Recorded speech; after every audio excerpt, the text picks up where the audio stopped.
नमस्कार। स्टडी सर्जी में आप सभी का स्वागत है। आज हम इस वीडियो में एनसीईआरटी की कक्षा 6ठी की हिंदी पाठ्य पुस्तक वसंत भाग 1 के 12वें पाठ संसार पुस्तक है।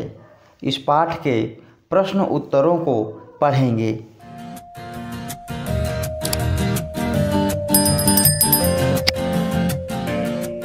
आइए वीडियो शुरू करते हैं। पत्र से सबसे पहला प्रश्न है, लेखक ने प्रकृति के अक्षर किन्हें कहा है। इस प्रश्न के उत्तर में हम लिखेंगे, हमारे आसपास मौजूद छोटे छोटे पत्थर, जीव जंतु, पेड़ पौधे, नदियाँ, समुद्र, पहाड़ और अन्य प्रकृति के प्रदत्त वस्तुएं ही प्रकृति के अक्षर हैं। आइए अब पत्र से दूसरे प्रश्न को करते हैं। दूसरे प्रश्न में कहा गया है, लाखों करोड़ों वर्ष पहले हमारी धरती कैसी थी। इस प्रश्न के उत्तर में हम लिखेंगे, लाखों करोड़ों वर्ष पहले हमारी धरती अत्यंत गर्म थी।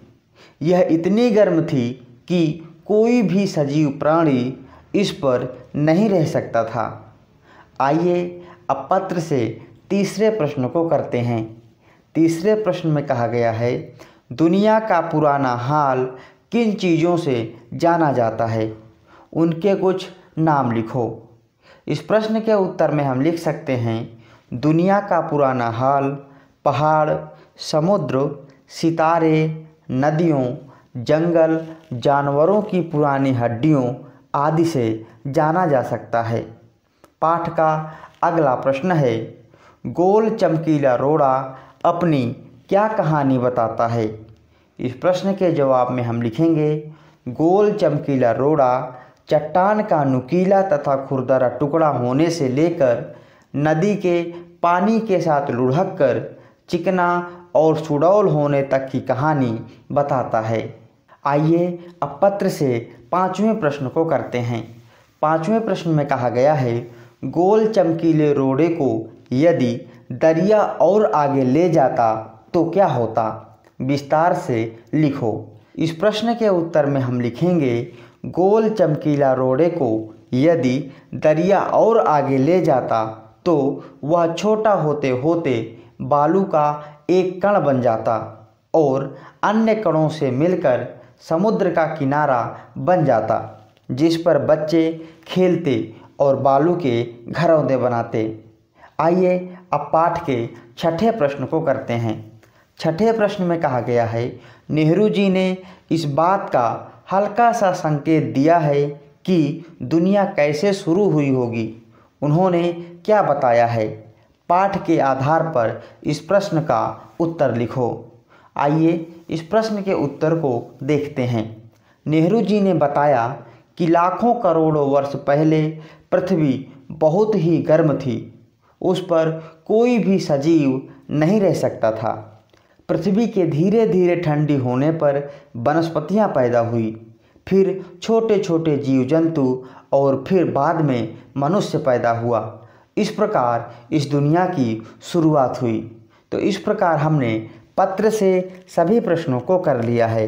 आइए अब पत्र से आगे के कुछ प्रश्नों को करते हैं, जिसमें पहला प्रश्न है, लगभग हर जगह दुनिया की शुरुआत को समझाती हुई कहानियाँ प्रचलित है।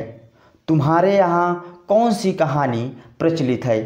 इस प्रश्न का उत्तर छात्र स्वयं करेंगे। पत्र से आगे का अगला प्रश्न है, तुम्हारी पसंदीदा किताब कौन सी है और क्यों। इस प्रश्न का उत्तर भी छात्र स्वयं करेंगे। पत्र से आगे का अगला प्रश्न है, मसूरी और इलाहाबाद भारत के किन प्रांतों के शहर हैं। इस प्रश्न के उत्तर में हम लिखेंगे, मसूरी भारत के उत्तरांचल प्रदेश का और इलाहाबाद उत्तर प्रदेश का शहर है। आइए पत्र से आगे के अगले प्रश्न को देखते हैं। अगले प्रश्न में कहा गया है, तुम जानते हो कि दो पत्थरों को रगड़कर आदिमानव ने आग की खोज की थी। उस युग में पत्थरों का और क्या क्या उपयोग होता था। इस प्रश्न के उत्तर में हम लिखेंगे, आदि मानव पत्थर का उपयोग आग जलाने के अलावा शिकार करने, अपनी रक्षा के लिए, जानवरों को भगाने के लिए, हथियार के रूप में, बड़े पत्थर से छोटा पत्थर तोड़ने तथा जमीन को खोदने के लिए किया करता था। आइए अब पाठ में भाषा की बात के कुछ प्रश्नों को करते हैं, जिसमें पहला प्रश्न है, इस बीच वह दरिया में लुढ़कता रहा। नीचे लिखी क्रियाएं पढ़ो। क्या इनमें और लुढ़कना में कोई समानता नज़र आती है? इन चारों क्रियाओं का अंतर समझाने के लिए इनसे वाक्य बनाओ। क्रियाएं हैं लुढ़कना, ढकेलना, गिरना और खिसकना। तो आइए इन सभी क्रियाओं से वाक्यों की रचना करते हैं। सबसे पहले है लुढ़कना, जिसमें हमने वाक्य बनाया है, सुरेश सीढ़ियों पर फिसलता और लुढ़कता हुआ नीचे आ गिरा। अगली क्रिया है ढकेलना, जिसका वाक्य है, मोटरसाइकिल खराब होने पर उसे ढकेल कर घर लाना पड़ा। अगली क्रिया है गिरना और इसका वाक्य में प्रयोग है, बच्चा छत से गिर गया। खिसकना, इसका वाक्य में प्रयोग है, वह मीटिंग से खिसकना चाहता था। आइए अब भाषा की बात के अगले प्रश्न को देखते हैं। चमकीला रोड़ा, यहाँ रेखांकित विशेषण चमक संज्ञा से ईला प्रत्यय जोड़ने पर बना है, इसलिए शब्दों में यही प्रत्यय जोड़कर विशेषण बनाओ और इनके साथ उपयुक्त संज्ञाएं भी लिखो। शब्द हैं पत्थर, कांटा, रस और जहर। तो आइए इस प्रश्न के उत्तर को करते हैं।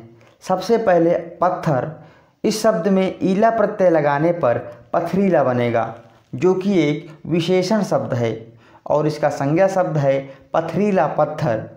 अगला शब्द है रस, जिसमें ईला प्रत्यय लगाने पर रसीला शब्द बनेगा, जो कि एक विशेषण है और इस विशेषण के लिए संज्ञा शब्द है रसीला फल।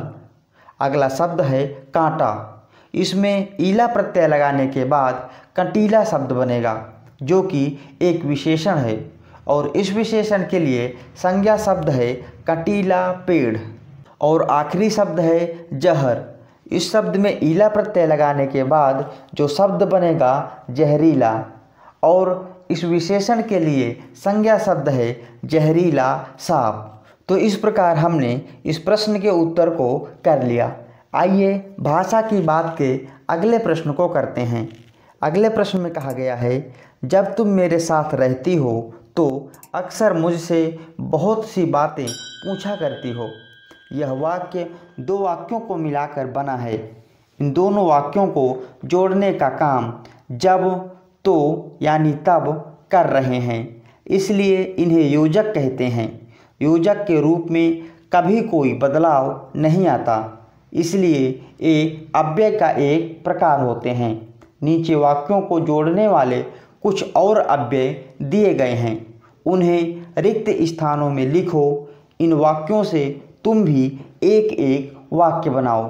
तो आइए उन शब्दों को देखते हैं। सबसे पहला शब्द है बल्कि, इसलिए, परंतु, कि, यदि, तो, ना कि, या और ताकि। आइए इन शब्दों के माध्यम से रिक्त स्थान की पूर्ति करते हैं। सबसे पहला वाक्य है, नरेंद्र फिल्म देखना चाहता था, परंतु मैं मेले में जाना चाहता हूँ। अगला वाक्य है, सीता ने सपना देखा कि वह चंद्रमा पर बैठी है। अगला वाक्य है, छुट्टियों में हम सब या दुर्गापुर जाएंगे या जालंधर। अगला शब्द है, खाना बनाकर रखना ताकि घर आते ही मैं खाना खा सकूं। अगला शब्द है, यदि मुझे पता होता कि सुरेश बुरा मान जाएगा तो मैं यह बात नहीं कहता। अगला वाक्य है, इस वर्ष फसल अच्छी नहीं हुई है, इसलिए अनाज महंगा है। और आखिरी वाक्य है, विमल जर्मन सीख रहा है, ना कि फ्रेंच। आइए अब इन शब्दों से वाक्यों की रचना करते हैं। सबसे पहला शब्द है परंतु। वर्षा होती रही परंतु मैं नहीं रुका। अगला शब्द है कि। मोहन ने देखा कि श्याम आ रहा है। अगला शब्द या। मुझे या गाना गाना पसंद है या पढ़ना। अगला शब्द है ताकि। मैं रोज़ पढ़ता हूँ ताकि मैं अच्छे से अंक ला सकूँ। और अगला शब्द है यदि तो। यदि तुम मेहनत करते तो ज़रूर सफल होते।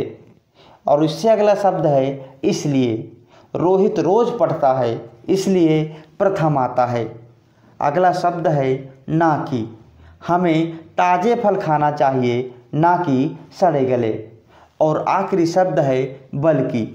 वह मेरा शत्रु नहीं बल्कि वह तो मेरा मित्र है। तो इस प्रकार हमने संसार पुस्तक है इस पाठ के सभी महत्वपूर्ण प्रश्नों को पढ़ लिया है। आशा करता हूँ यह वीडियो आप सबके लिए मददगार साबित होगी। यदि अभी तक आपने हमारे चैनल को सब्सक्राइब नहीं किया है तो कृपया हमारे चैनल को सब्सक्राइब करें और हमारे चैनल के साथ बने रहें। वीडियो देखने के लिए बहुत बहुत धन्यवाद।